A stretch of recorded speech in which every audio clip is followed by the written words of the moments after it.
നാവ് ഒരു ചെറിയ അവയവമാണെങ്കിലും അത് ജീവിത ചക്രത്തെ തിരിക്കുന്നതാണ്. നാവ് ഒരു തീ തന്നെ എന്നാണ് തിരുവെഴുത്തുകളിൽ രേഖപ്പെടുത്തിയിരിക്കുന്നത്.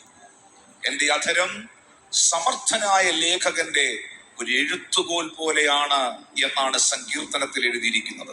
സങ്കീർത്തന പുസ്തകം 15-ാം അധ്യായത്തിൽ സങ്കീർത്തനക്കാരൻ ചോദിക്കുകയാണ്, അതിന്റെ 1 മുതലുള്ള വാക്യങ്ങൾക്കകത്ത്, യഹോവേ, നിന്റെ കൂടാരത്തിൽ ആര് പാർക്കും? നിന്റെ വിശുദ്ധ പർവ്വതത്തിൽ ആര് വസിക്കും?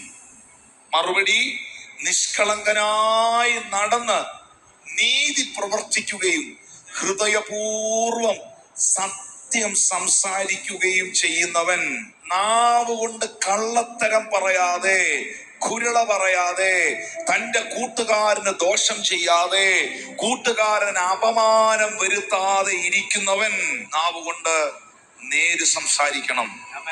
നേരും നെറിയും വിട്ടൊന്നും സംസാരിക്കരുത്. ആ കൈ ഒന്ന് എടുത്തേ, ഇവിടെ ഒന്ന് വെച്ചേ. കർത്താവേ, എന്റെ വായിലെ വാക്കുകൾ, എന്റെ ഹൃദയത്തിലെ ചിന്തകൾ അങ്ങയ്ക്ക് പ്രസാദകരമായിരിക്കണമേ.